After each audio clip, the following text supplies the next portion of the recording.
Hello, my name is Jared Leto, and I'm here to talk about my new movie, Morbius. I've just returned from a retreat in the desert where I mailed used condoms to my co stars, like in Suicide Squad. And yeah, I'm not going to do this the whole video. Hi, I'm Dave, founder of Halloween Year Round, and welcome to the Weekly Dead Talk, where we are talking about Morbius and the even scarier character, Jared Leto, who plays him. Yes. I would have loved to have seen where you were going to go with that. I am joined by Patrick, my regular co-host, as well as our guest, John. Yo. How's it going, everyone? And this is a fun one. I think we all can agree that we had fun seeing the movie. That does not necessarily mean that we thought the movie was fun. We had fun watching it and reacting to it. Yes. As a group. I believe the proper phrase is so bad it's good. Yeah. A little bit of riffing. We'll get to. Oh, I have thoughts. Oh, yes. I have thoughts. we all do. Yeah. First up, though, of course, before we get started, is our horror in the news.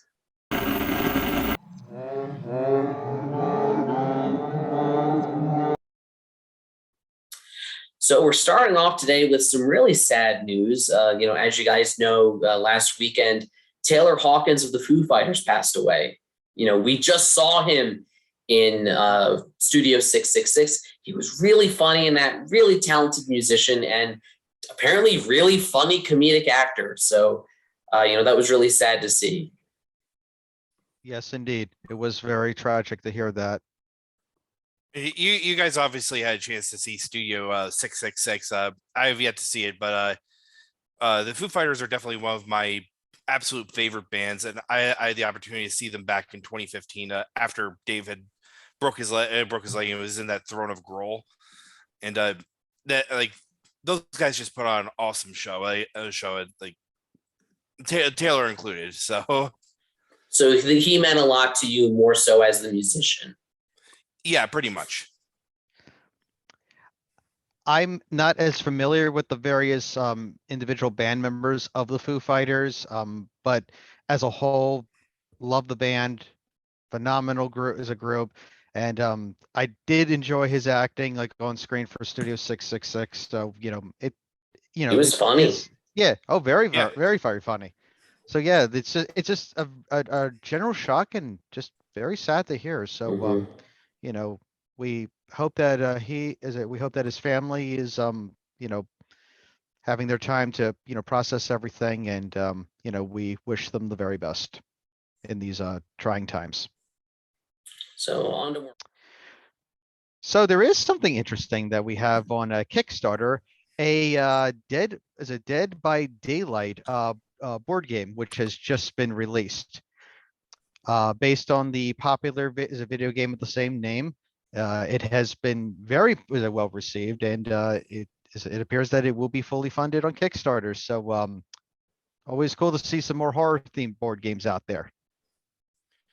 There's actually a game shop that I go to on Mondays for Dungeons and Dragons. If that game happens to make its rounds in at the shop, I'll have to ask around, see what people think of it. Yeah, definitely worth checking out. Absolutely. On a more, shall we say, hilarious headline, I'm sorry. So the Oscars are like desperate to be relevant. So they create the fan favorite poll on Twitter.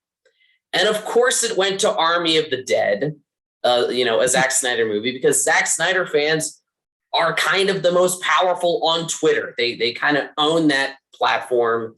And, as I love seeing a horror movie win that, I'm not going to pretend that Army of the Dead was the best movie of 2021 or even the best horror movie of 2021. But it amuses me that they do that. And then, of course, they make it be Army of the Dead that wins. Yeah. And in addition, in addition to that, also then blasting the restore the Snyderverse, which was pretty funny in my opinion. Now, Let me ask you this, because I don't follow the Oscars like at all. Has a pure horror movie ever actually won Best Picture? Not like horror adjacent or anything like that, but has like a pure horror movie ever won Best Picture? If you count Silence of the Lambs, then yes. But some Okay. people call that more of a psychological thriller. It's about a guy who eats people. That's a horror movie in my book. Okay, I have not seen Silence of the Lambs, but I knew it was at the very least horror adjacent, so that's why I was hesitant to say. I know like Psycho was nominated for like several Oscars, including Best Picture. I don't know if it Exorcist won, was up for Best Picture too, but Oh, Ah. typically it's rare that they get nominated, and then it's even more rare that they win. Yes, if I it- would figure that's the case. if any movie deserved to win, any of those movies deserved to win Best Picture. Psycho, that definitely deserved to win. Oh, absolutely.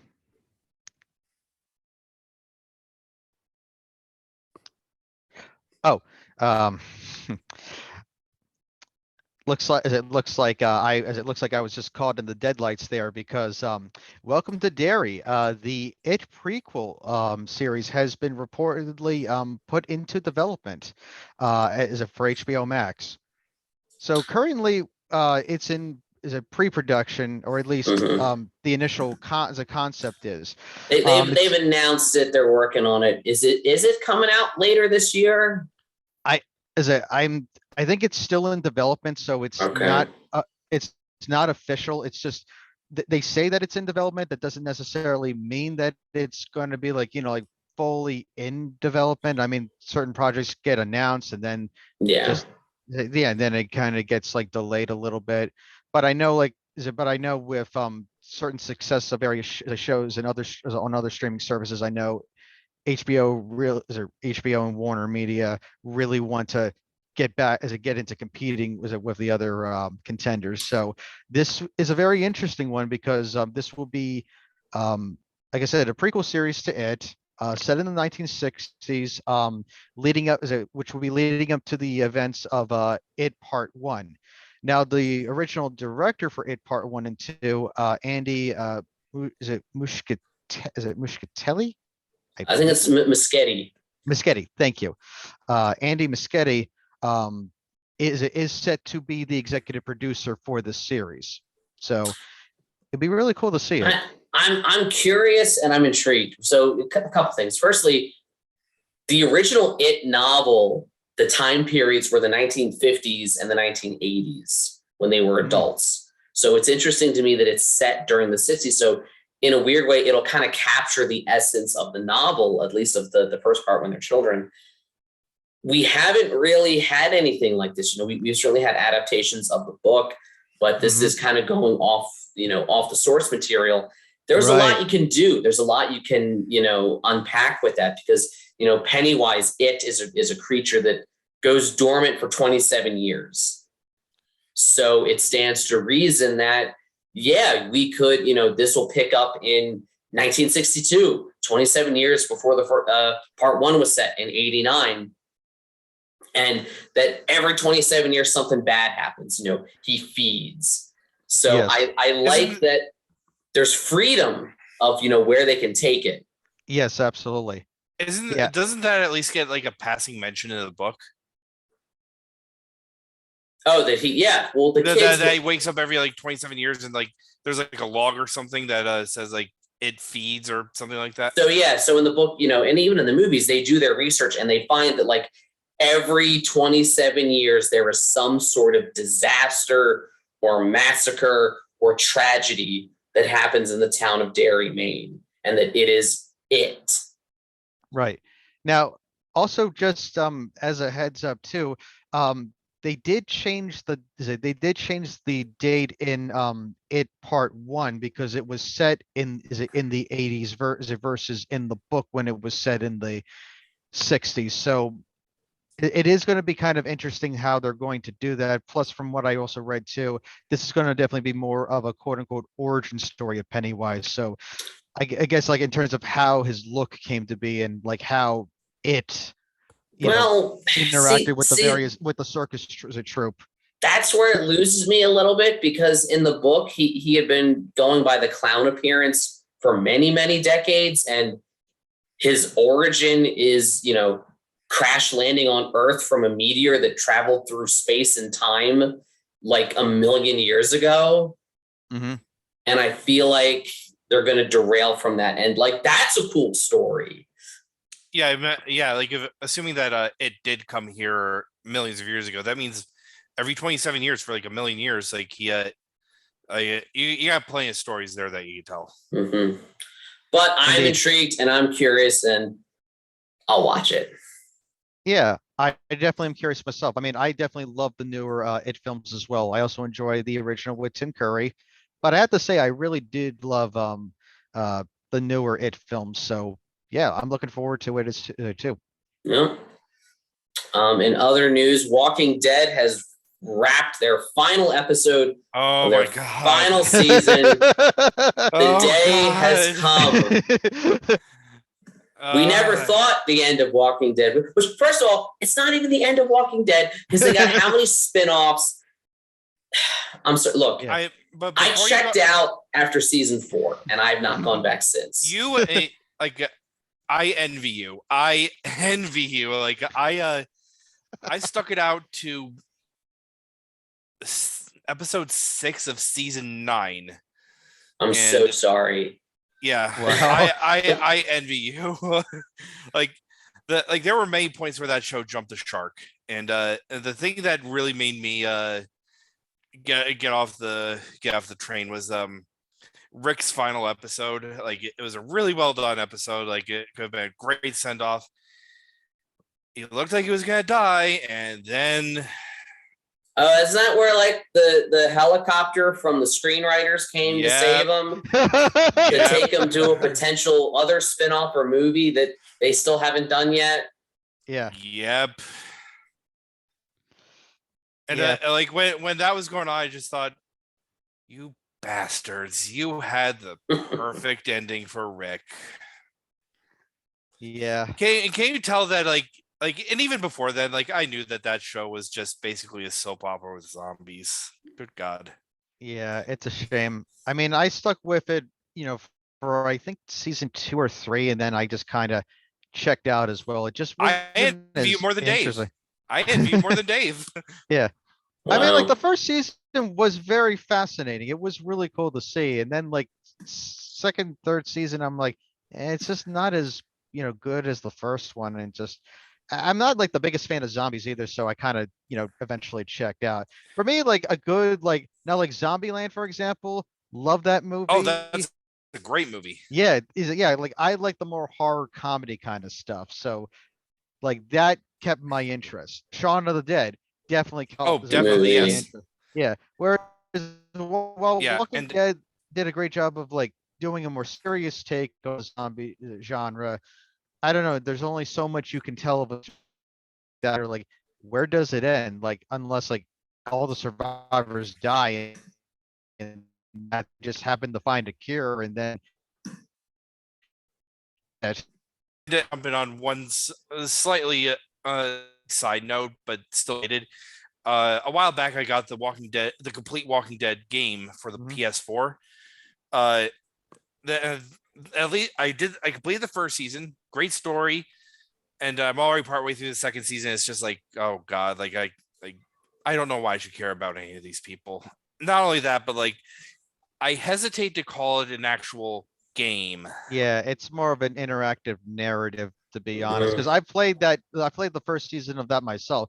Great story. Loved the character of Lee. Very fascinating character. And like him helping Clementine out, or as he would say, that's right, Clem. Lee.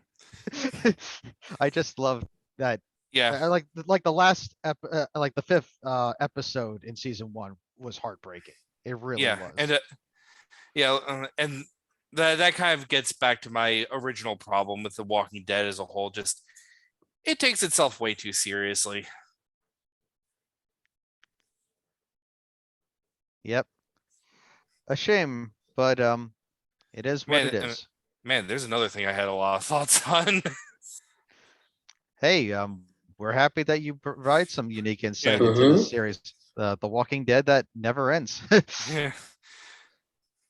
Well, speaking of things that hopefully in this case won't end, is the fact that Shout Factory is launching its own uh, streaming channel, Scream Factory TV, a brand new 24/7 channel, all uncensored movies and TV shows is in the world of horror, which is set to release on April 15th.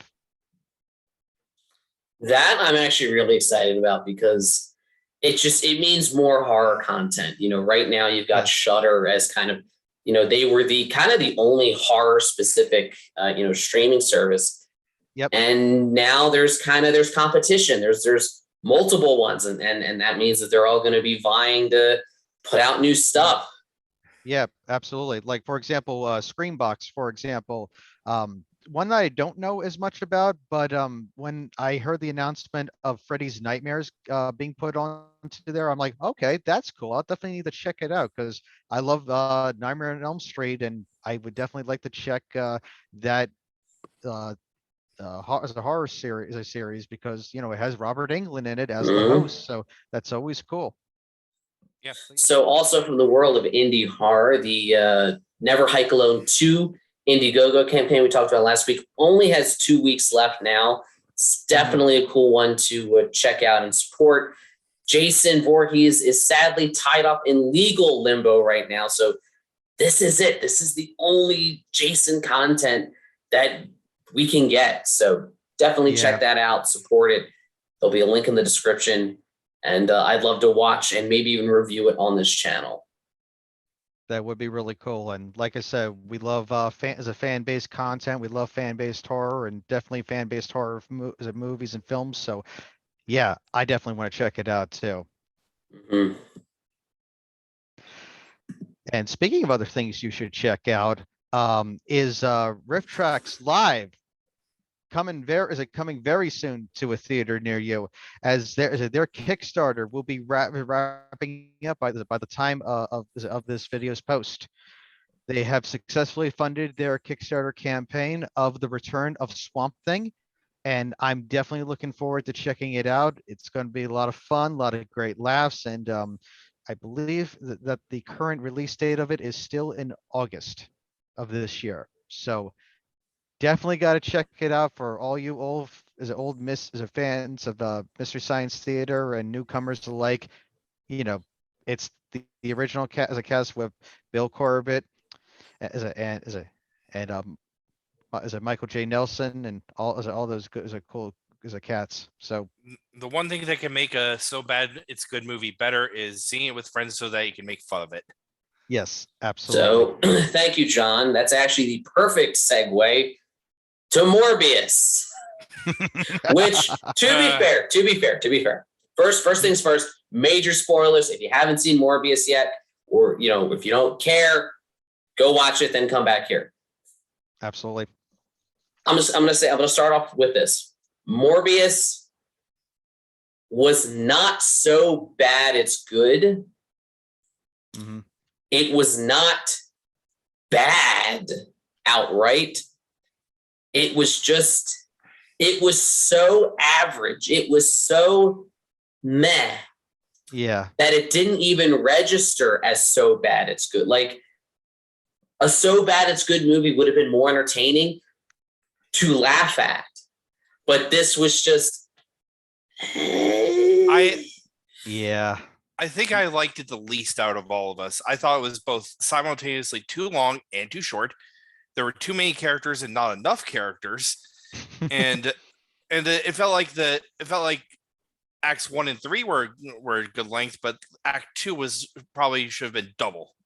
Yeah. Yeah, I would agree. And quite frankly, it was a very middle of the road kind of movie for me. Like, I mean, there were some good moments, but there was also just some moments that I felt needed more development or a little bit more time for development. And also just I felt like there was just something missing about the movie. Like I just still can't quite put my finger on it. It's just there was just like a spark that just didn't quite ignite, you know? Like some It movies like it just clicks, but this one didn't quite get there. So I think your reasoning, and I kind of want to take it back a little bit Okay. first before we get into the major issues. Mhm. I want to first kind of acknowledge that this has been a long time coming, not just in terms of all the release date delays, Mhm. but Morbius, the character, was, he was supposed to debut in Blade 2 20 years ago, but New Line Oh. couldn't get the rights to him because Sony owned them. Yeah, no, Mm. I remember. I actually read something like that earlier today. Basically, this movie has been in development hell since like 2000 ish, somewhere in Mhm. that range. So I feel like it was a long time coming, and I'm glad we finally got it. I'm glad that for the longest time you couldn't really get, this type of movie made by Sony or made by Marvel because they avoided the more fantasy horror elements. Now- But after, Guardians, Doctor Strange, Eternals, you can do stuff like this now. and So the thing is that I think it's been proven at this point that sci-fi and fantasy absolutely does work in Hollywood. I mean, you have Star Wars, Star Trek, Lord of the Rings, like that. So like, there's no reason why a fantasy movie cannot work yeah. in modern Yeah. Hollywood. Yeah, kind of like the way, for example, like Deadpool, which was like one of the first major rated R superhero films, like had been in development for so long, and eventually Ryan Reynolds is like, okay, we're going to have to kind of try and like, like pull a Hail Mary, and basically said, we're going to drop a trailer. And then 20th Century Fox is like, oh, well, I guess we got to make the movie then. And it was just such a huge success. Then it's like, okay, we got to come out with every kind of R-rated superhero film you can. Because it's always that you got to take a chance. It's like Hollywood is very like risk averse. Like they like to Oh, they play it are. safe. They are. They are. Mhm. And Yeah, I can't remember. Like, I'm having a brain fart. Was Morbius rated PG-13? Yes. oh, it was. And I think that was honestly one of the problems. So Yes, Morbius was a agreed. movie that would have benefited from an R rating. It's about Agreed. a I completely agree vampire. with you. Yeah. The Yeah. scenes of him. So let's talk real quick. Let's talk about what worked, what was good about it. I think Okay. we can all agree Matt Smith gives the performance of the movie. Yes, Definitely. he stole the show in my opinion. You Yeah, see the desperation in him and how like the power corrupts him. The movie should have been about him, but still Right. kept him as a villain. Right. I felt it did take a hot minute for Matt Smith to come into his own in this movie, but as someone who's a fan of Doctor Who, one thing you gotta know about Matt Smith is that if he is in his element when he is just hamming it up and chewing the scenery, and Mhm. that's where he really shines. Yes, absolutely. And I think the shipping container, the cargo ship scene was an amazing sequence. It paid homage to Dracula, the way that he killed everyone on the ship when he traveled. That's right, when he traveled from Transylvania to London. Yep. And just the scenes where he's taken out the mercenaries one by one, it feels like a horror movie. And that's when I wanted the movie to be R-rated and go all like, I want to see him ripping these people apart the way that we saw Wolverine do in Logan. Right. Yeah, Exactly. Another R-rated superhero film that did benefit from that rating. Very much so. Mhm. Yeah, in the case of like in the case of Logan, I can sort of see like you wanting to get away with a PG-13 rating, but in the case of Morbius, from what very little I know of the character, just because he is very much in that horror element, having that R rating would have freed a lot of the constraints. Exactly. So I think that worked. Matt Smith worked. There were elements to it. It was, like I said, it wasn't. It felt like you had half of a good movie. The first half, the setup, was cool, was interesting. That opening scene in Costa Rica with all the bats. I'm like, that's what I want to see. Yeah, that was pretty awesome. And, Yeah. this is what I was getting at earlier with the problem with the first and the third act. Like,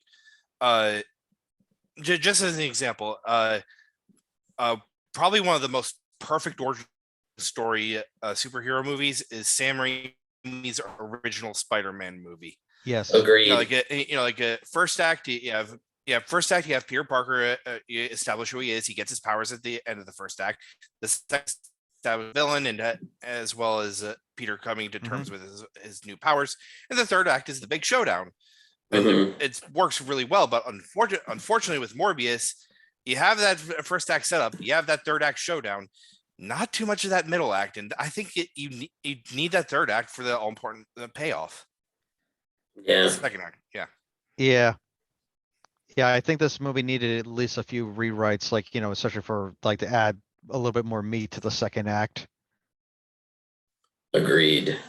Yeah, I mean, also the fact that this movie's been delayed for so many times, that also didn't help too, because it just kept getting delayed and delayed and delayed. Now, some things like certain delays, understandable with what was going on in the world, but other ones, yeah, like, like they should have struck while the iron was hot and didn't quite Yeah, there were hit so the many mark. times they could have released it, even on VOD. Yeah, I think this one would have done better as VOD. You might be right. Yeah, the iron is lukewarm. Yeah.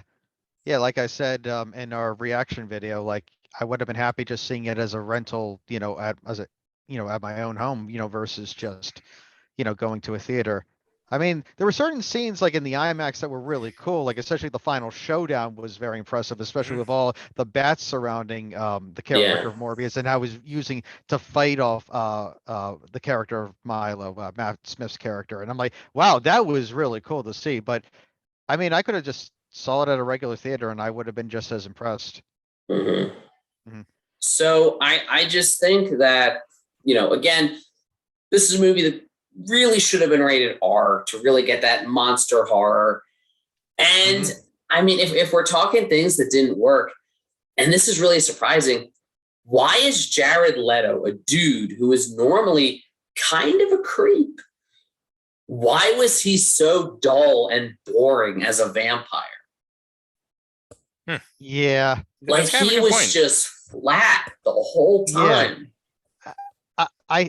My suspicion is that they were trying to play more of the tragedy of him becoming a monster because he's a world-renowned scientist who's trying to help people, and ultimately, like, he's torn between like this newfound bloodlust while simultaneously just trying to hold on to his humanity. So, I mean, that's what I think it is. It's kind of like more like the tragic, backstory, kind of like the way like with a werewolf story, like, like it's usually very tragic where it's like they're trying to rid themselves of the curse. I think that's the similar with this one. But yeah, it is weird that he was the one chosen like as the actor for it versus like someone else, which you're right. I think that is very unusual. And sort of going off that backstory thing you just said, one of my problems was the fact that like early on in the movie we established that Morbius and Milo met at this hospital in Greece, and they're supposed to be these great friends, but like we see them together for like 2 scenes as kids. Jumps forward to when they're adults, and we see none of the intervening time. We don't have that. We don't have the setup for the payoff. Like it's like you're missing you're missing the setup to the punchline of the joke, which this movie probably is. It definitely, you could tell it was the result of like draft after draft after draft, where it felt like these are the points we got to hit, and it kind of doesn't matter what's in between each one and how we get there. Right. And you know what? The thing is, like, for the second act, they could have gone more into their backstory.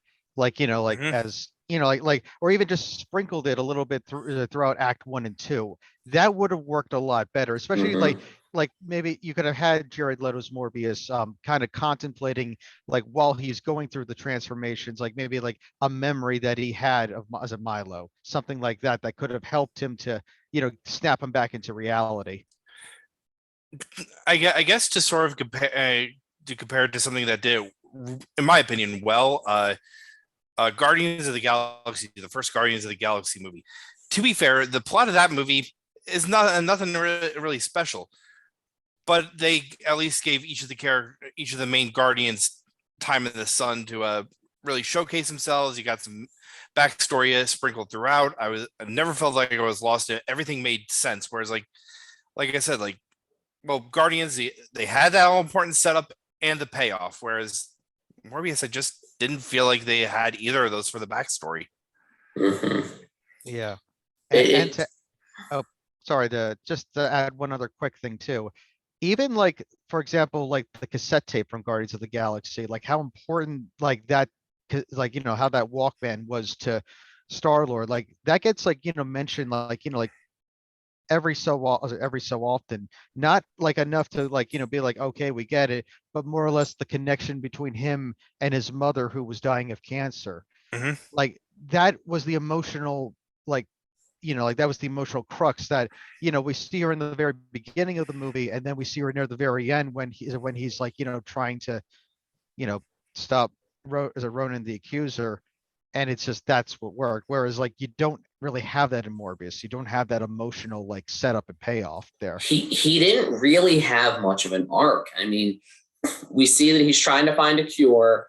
He makes it, and right away he's like, I don't want to kill people. I don't want to. And I love how you've got these like New York City police detectives who are like, so you massacred all these mercenaries on a boat.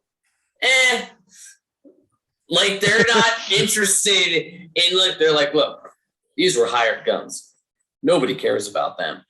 I feel like as police detectives, they should at Right. least They be stink. interested in, like, I Right. don't know, pursuing that. Yeah. They yeah. stink as police officers. Right. Versus like, like one guy, like, who's all grim and serious, and the other guy who's kind of like, is a, it looks like she took the cat home. And I'm like, what is this? Like Abbott and Costello? It also kind of leads into that point I was making earlier about how there were both too many and too few characters. There were too many characters in the sense that there were way too many incompetent cops, and there were too few characters in the sense that we had like 3 main named characters. Well, that's what I mean. Is you've got Dr. Bancroft there, she's there to be the love interest. You've got the cops who are there to be the guys trying to catch him. Even Milo, even though Matt Smith does the best he can with what he's given, Milo's there because we have to have a bad guy. All these characters are just there fitting these archetypes rather than the characters. It's perfectly fine to have archetypes, but the characters have to be interesting enough. Right. I don't use the word relatable. I know a lot of people are like, oh, characters must be relatable. I disagree.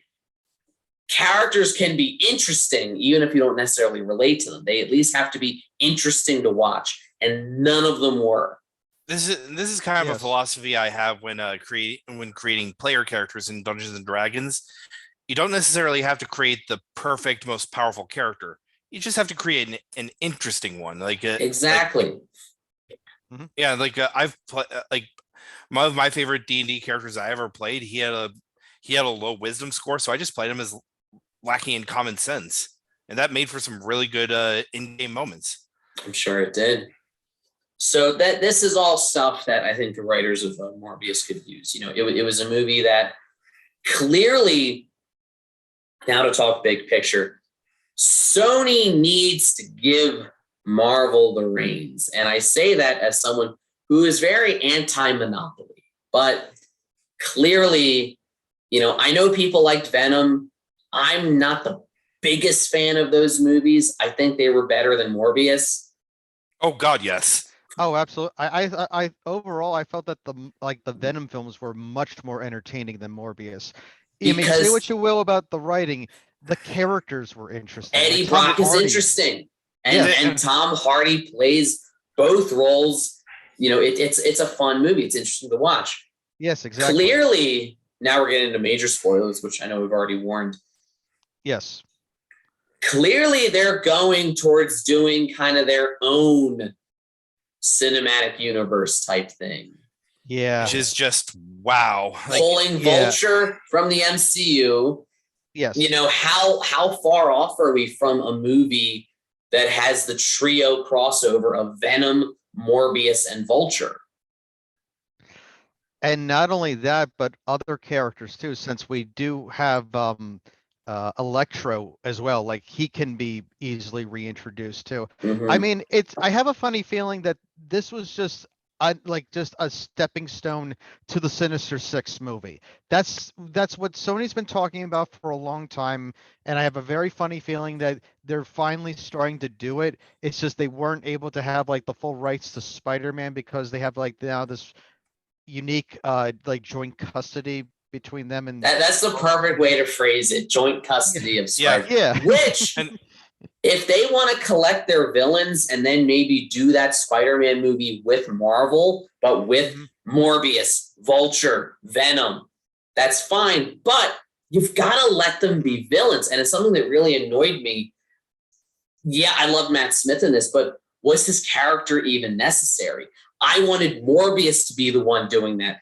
Like, to your point, Patrick, I wanted this to be his tragedy. I Yes, wanted his agree. arc to be, I don't want to harm people, to at the end just killing people left and right and justifying it to himself that it's for survival, and then realizing that he has become the monster and embraced it. That's the Morbius movie we could have had. That's the Morbius movie I wanted. And just, I don't Yeah. know, let Jared Leto, it's going to sound crazy. I actually liked his performance better as Joker in Suicide Squad. And I'll tell you why.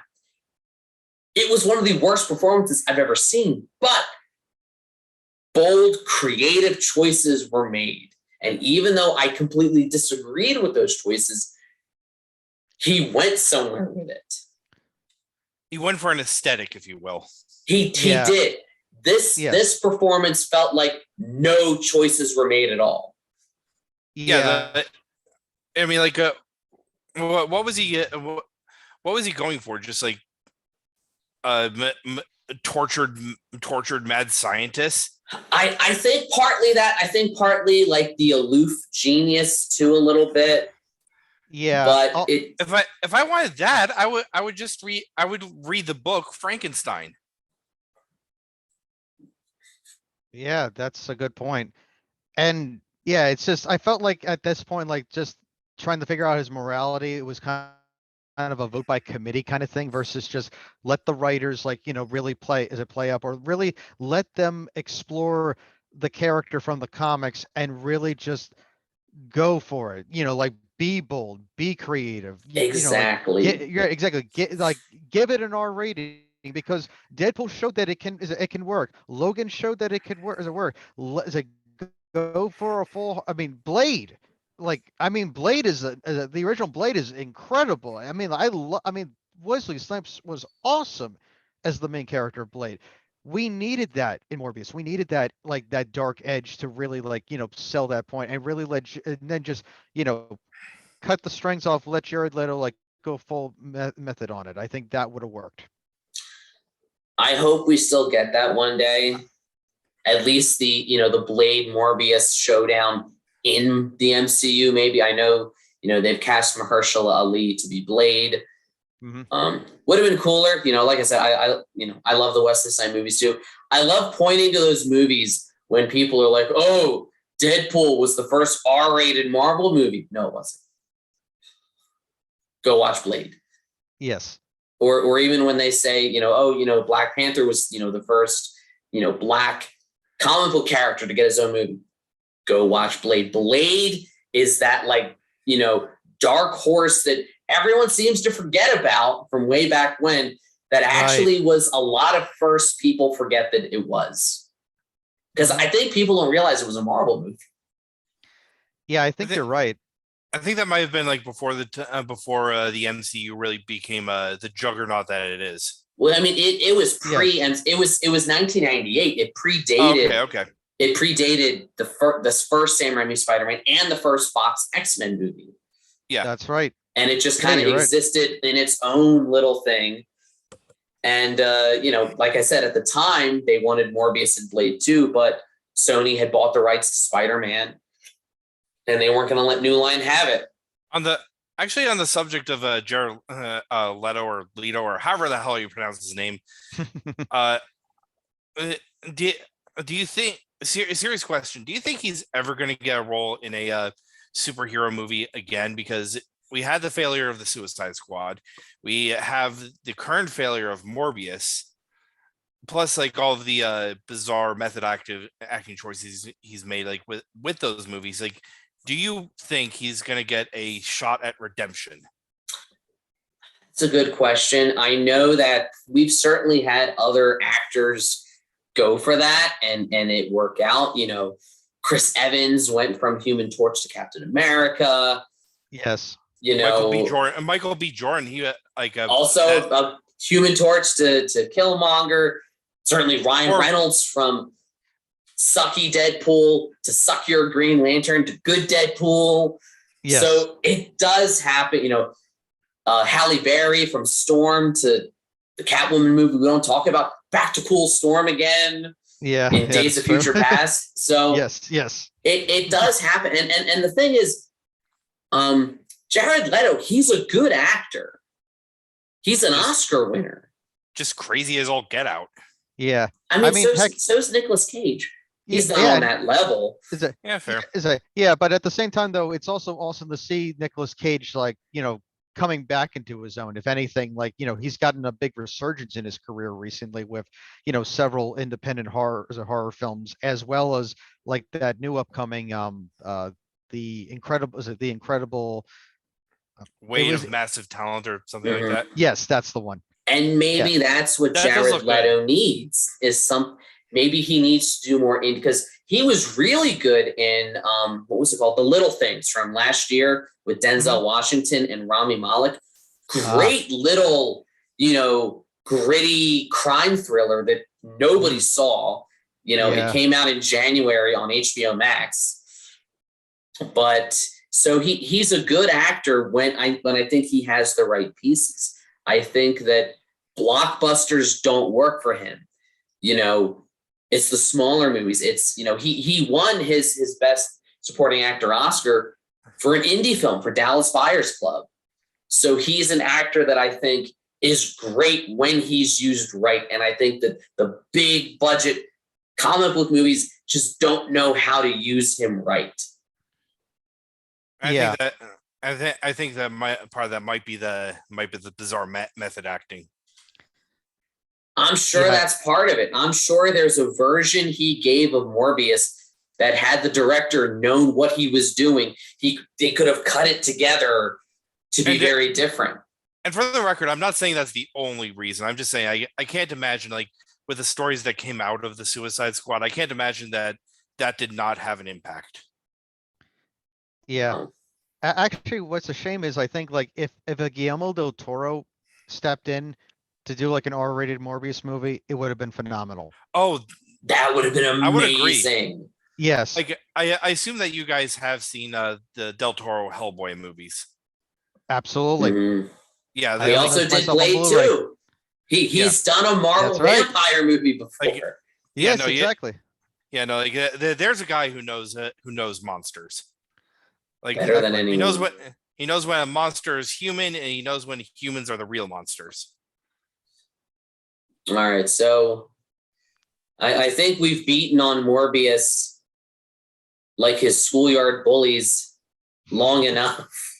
Yeah. I do want to end our conversation about Morbius on a positive note, though. Everybody, what is something you liked about the movie? I can start off if you want. Go ahead.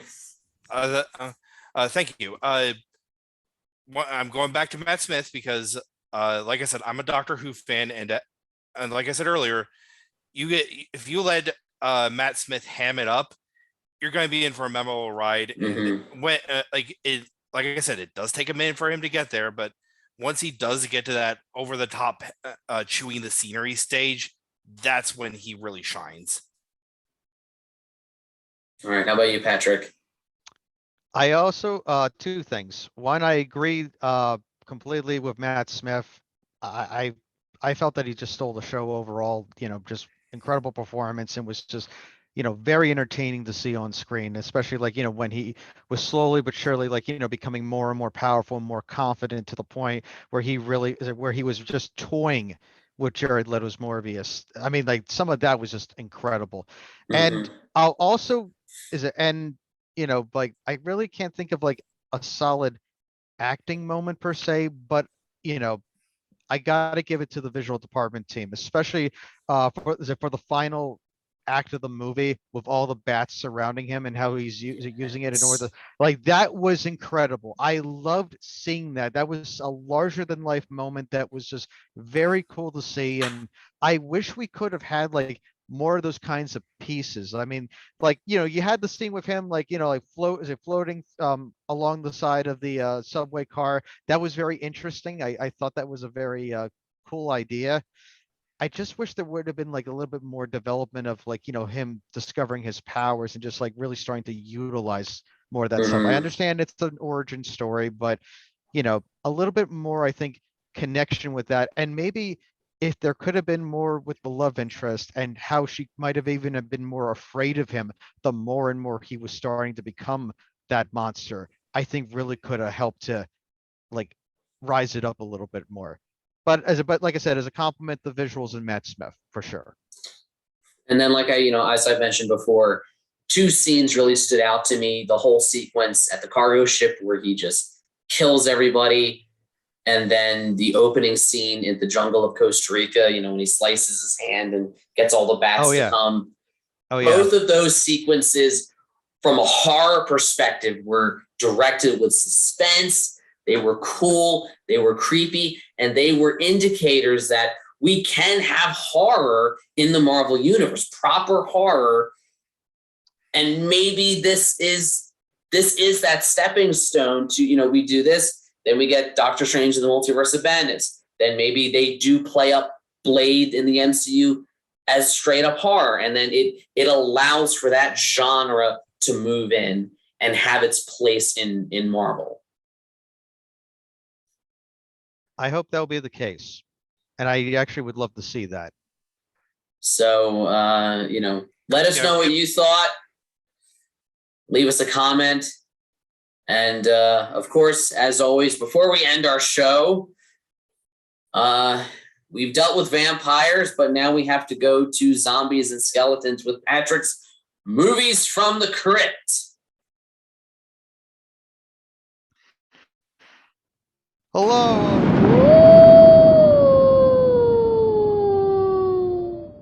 Hello, all you horror hounds and media monsters out there. It's your pal Patrick, the movie keeper.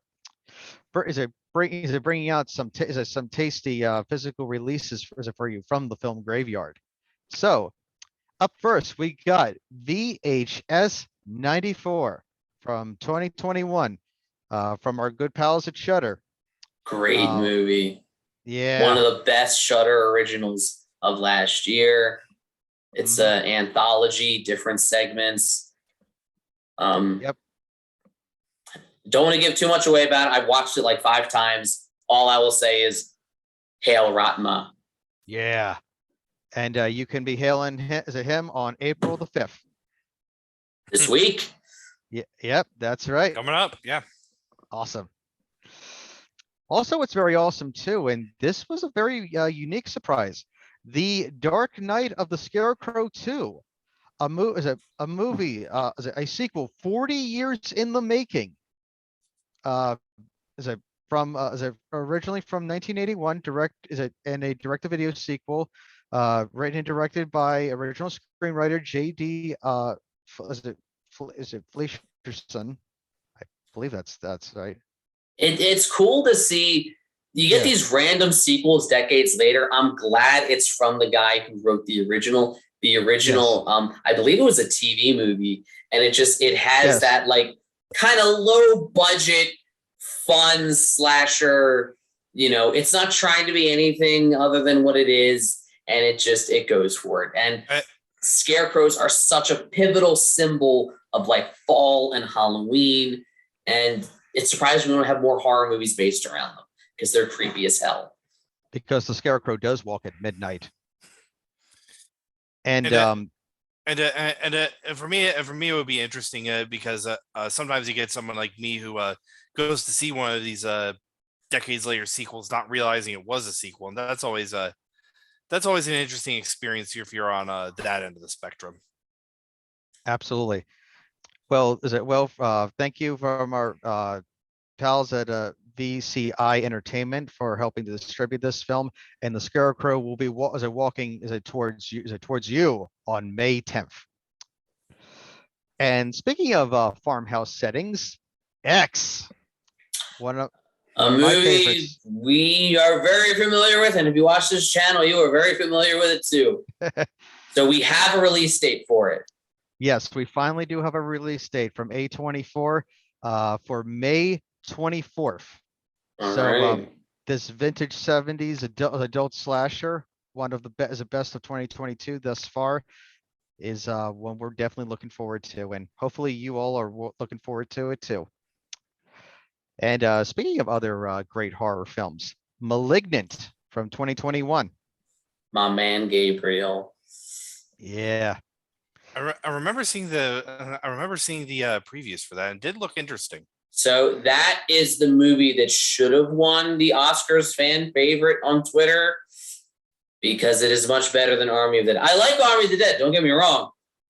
A Malignant was amazing. for me personally, I would have loved to have seen Ghostbusters Afterlife get the award myself, but that's just me. Like, I'm just a really big Ghostbusters fan. I didn't even know they had a poll, but I agree. If Ghostbusters Afterlife had one, that would have been fantastic. Indeed. So Malignant is coming out on 4K for May 24th. So definitely check that out. And this was actually very interesting when I was doing a little research on this. From Saravan Films, the Eurocrypt of Christopher Lee Collection 2 has been dated for release for May 31st. It contains several of Christopher Lee's various as a Hammer films, and some other like rare and obscure horror stuff. So I'm just going to read it off on my list. So we got various 2K and 4K restorations of the following Blu-ray films: Uncle Was a Vampire from 1959,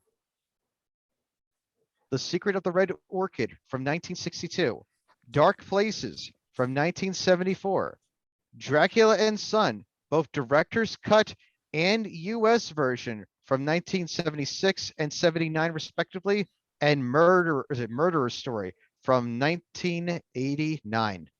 I really like that there's a good variety of decades in there. Like you've got 50s, you've got 60s, 70s, and 80s. So it's like a kind of a cool variety from his career. Like it's not all from the same few years. Yeah, that's exactly what I noticed too, and it was just really cool to see that. I love good variety like that, and the volume 1 of the collection set is still available on Saravan Films main website, which is really cool. It also has like a nice display of various vampire related horrors. So yeah, definitely one to check out. So May 31st, hopefully it will enter into your media as a crypt library. And I can't think of a better actor to have such variety. I mean, Oh yeah. Just look at the man's body of work. Like I actually once heard that basically it should not be the Kevin Bacon number. It should be the Christopher Lee number. Yes. Very true. Yeah, as Christopher Lee has worked with some of horror's very greats, including my man Vincent Price in the Oblong Box. Definitely a very unique one to check out.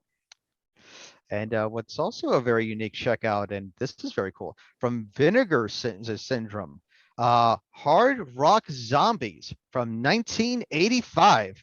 Never heard of it, but I love the title.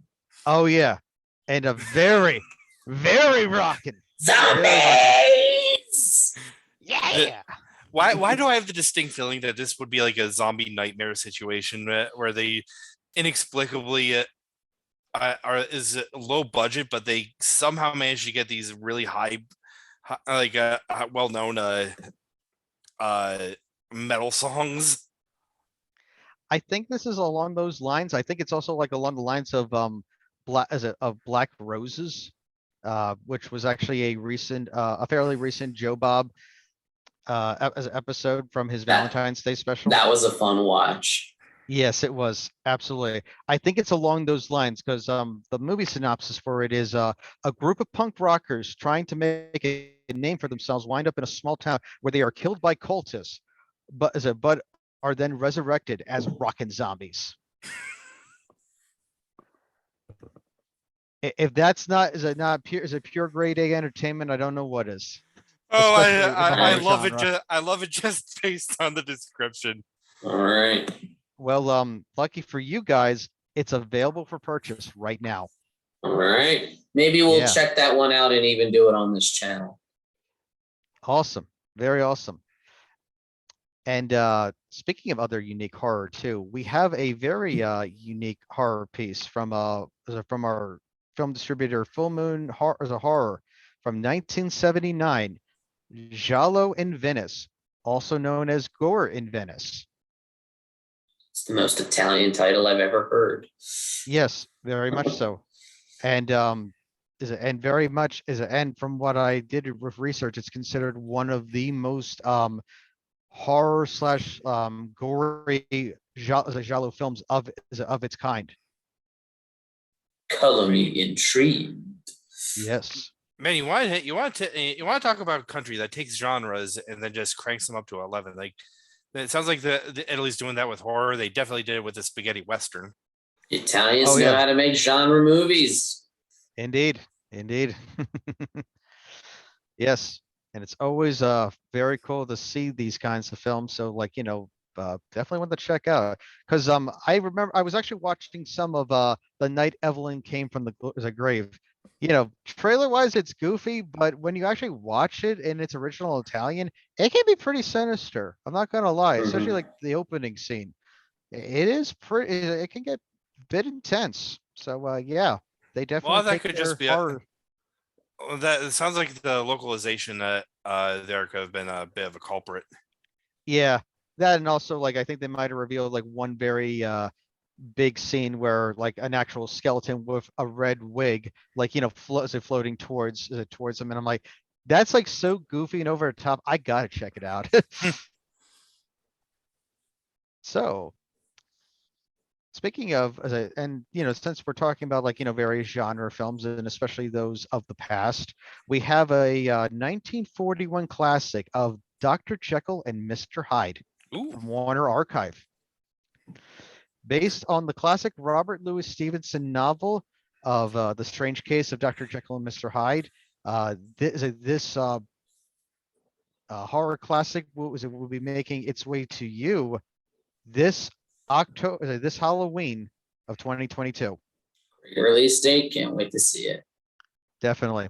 Like as a fan of classic horror, like I definitely am happy to see more of these older releases getting released so that a whole new generation can get to experience them. So, please, so thank you, Warner Media, thank you, Universal, Paramount, and is a Vinegar Syndrome and all you guys and gals out there, keep giving us like this older stuff because, it's always awesome to see that. But we also do enjoy some newer horror, as the Japanese title Uma from 2022 has been announced from Sony Pictures to get a release on Blu-ray, but It's in this year, theaters right now, I think. yeah, this was interesting news as it was just kind of like just coming in. While it is still in theaters, it has been announced that there will be a Blu-ray release. It's kind of like I guess like a newer thing where like simultaneously like when it's out in theaters they'll release like, oh, it is coming to Blu-ray, but we don't have an exact date yet, which is the case for Mhm. this. So So it's stay coming tuned for more on that. exactly. And speaking of staying tuned, we got two last ones coming up, which also have release dates of 2022, but no definitive month and day. But ones that I definitely want to highlight. So one is from Vinegar Syndrome of the 1989 slasher thriller, Psycho Cop. So not sure if you've ever heard of that one. I know Maniac Cop. Is anything like that?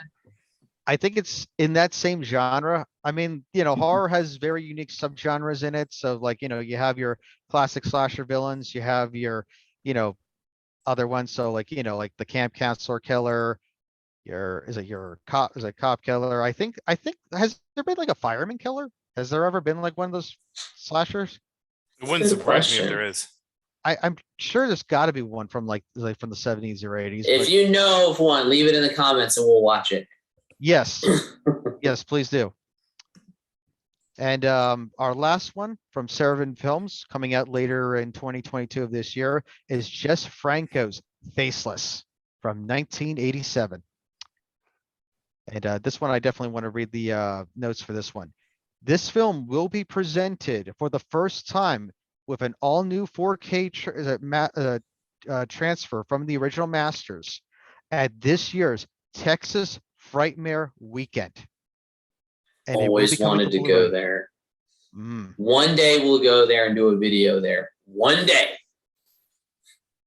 That would be really cool to see. And hopefully we will make that pilgrimage one day. But for now, that's all I have for you today, our wonderful horror fans. Closing the movie crypt shut. Till next week. All right. Well, that is it for our show this week. I'd like to thank John and Patrick for joining us. Let us know what you thought of Morbius. How could it have been better? Where do you think it's going, for the future of Marvel and the MCU and the Sony Spider-Verse? Leave us a comment, like, share, subscribe, all the YouTube stuff.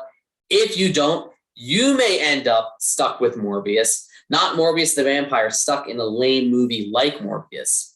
So be sure that's to do worse. that. That's way worse. What a twist.